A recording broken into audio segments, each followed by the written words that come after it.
बच्चों, मैं मीरा अंबोरे अपनी हिंदी क्लासेस में आपका स्वागत करती हूँ। पिछले वीडियो में हमने गिल्लू ये पाठ पढ़ा था।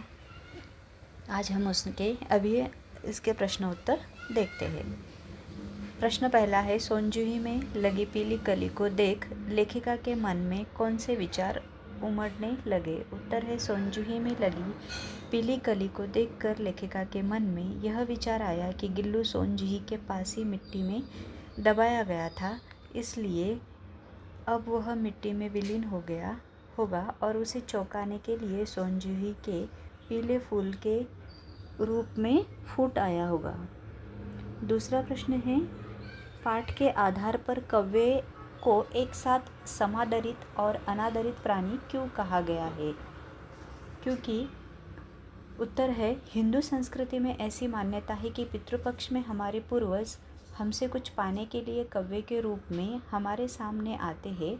इसके अलावा कौवे हमारे दूरस्थ रिश्तेदारों के आगमन की सूचना भी देते हैं, जिससे उसे आदर मिलता है। दूसरी ओर कौवे की कर्कश भरी काव काव को हम अवमानना के रूप में प्रयुक्त करते हैं, इससे वह तिरस्कार का पात्र बनता है। इस प्रकार एक साथ आदर और अनादर पाने के कारण कौवे को समादरित और अनादरित कहा गया है। तीसरा प्रश्न है, गिलहरी के घायल बच्चे का उपचार किस प्रकार किया गया। उत्तर, महादेवी वर्मा ने गिलहरी के घायल बच्चे का उपचार बड़े ध्यान से ममतापूर्वक किया। पहले उसे कमरे में लाया गया, उसका खून पोंछकर घावों पर पेंसिलिन लगाई गई, उसे रुई की बत्ती से दूध पिलाने की कोशिश की गई, परंतु दूध की बूंदें मुंह के बाहर ही लुढ़क गई। कुछ समय बाद मुंह में पानी टपकाया गया। इस प्रकार उसका बहुत कोमलतापूर्वक उपचार किया गया। चौथा प्रश्न है, लेखकों का ध्यान आकर्षित करने के लिए गिल्लू क्या करता था। उत्तर, लेखिका का ध्यान आकर्षित करने के लिए गिल्लू उसके पैर तक आकर सर से पर्दे पर चढ़ जाता और उसी तेज से उतरता था। वह ऐसा तब तक करता था जब तक लेखिका उसे पकड़ने के लिए न उठ जाती। भूख लगने पर वह चिक चिक की आवाज़ करके लेखिका का ध्यान खींचता था।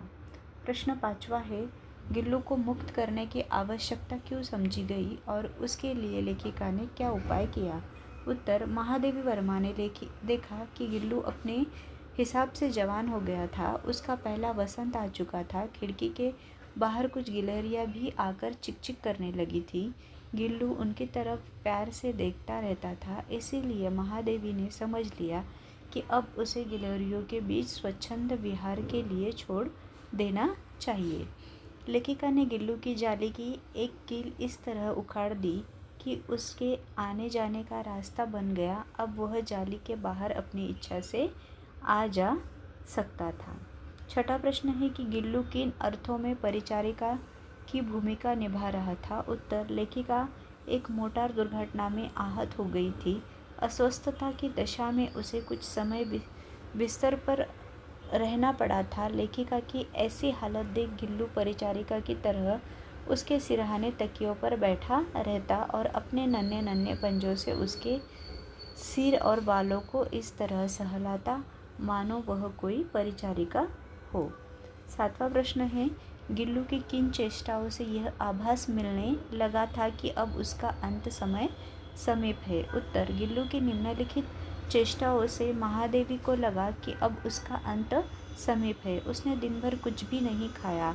वह रात को अपना झूला छोड़कर महादेवी के बिस्तर पर आ गया और उनकी उंगली पकड़कर हाथ से चिपक गया।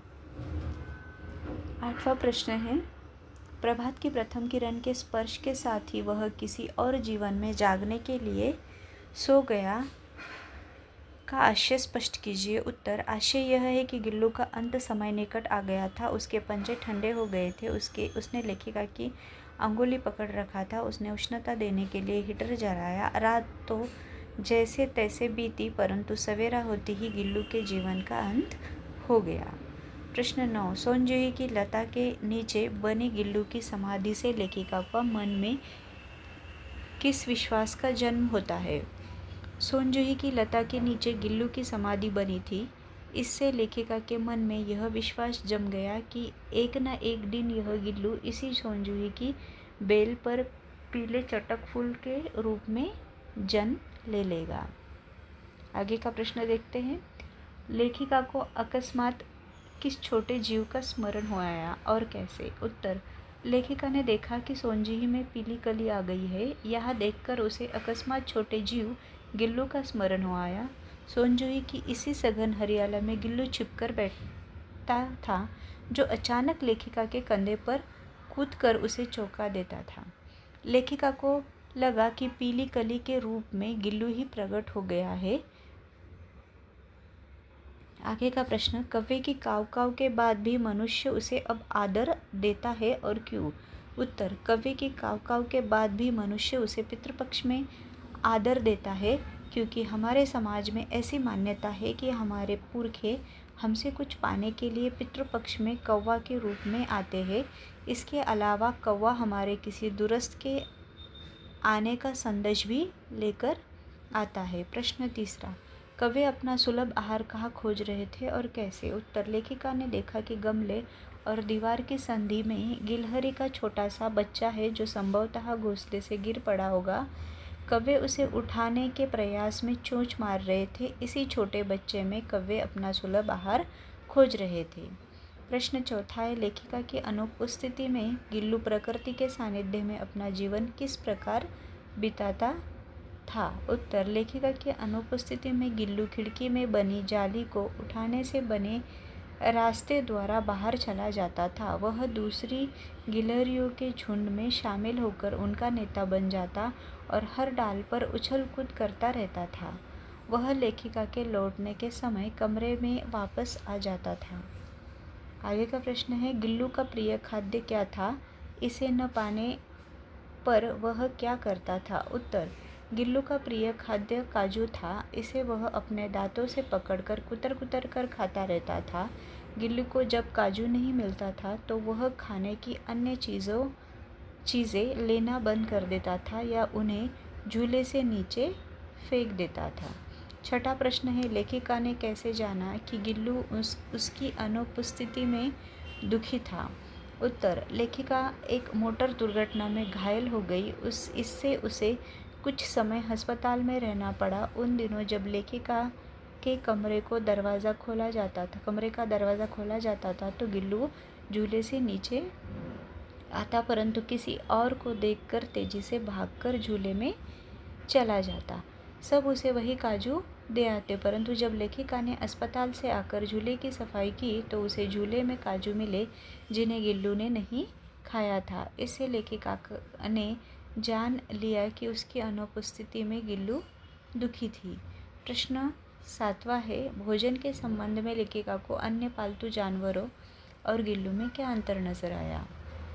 उत्तर, लेखिका ने अनेक पशु पक्षी पाल रखे थे जिनसे वह बहुत लगाव रखती थी, परंतु भोजन के संबंध में लेखिका को अन्य पालतू जानवरों और गिल्लू में यह अंतर नज़र आया कि उनमें से किसी जानवर ने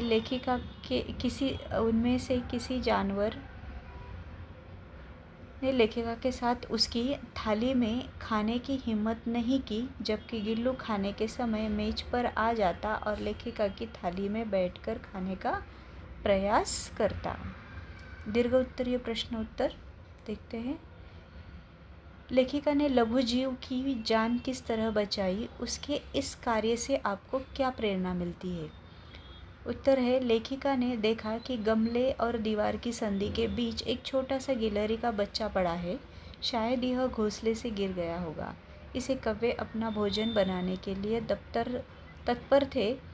लेखिका की दृष्टि उस पर पड़ गई। उसने उस बच्चे को उठाकर उसके घावों पर पेनिसिलिन लगाई और पानी पिलाया। इससे वह 2-3 दिनों में स्वस्थ हो गया। लेखिका के इस कार्य में हमें जीव जंतुओं के प्रति संवेदनशील बनने की प्रेरणा मिलती है।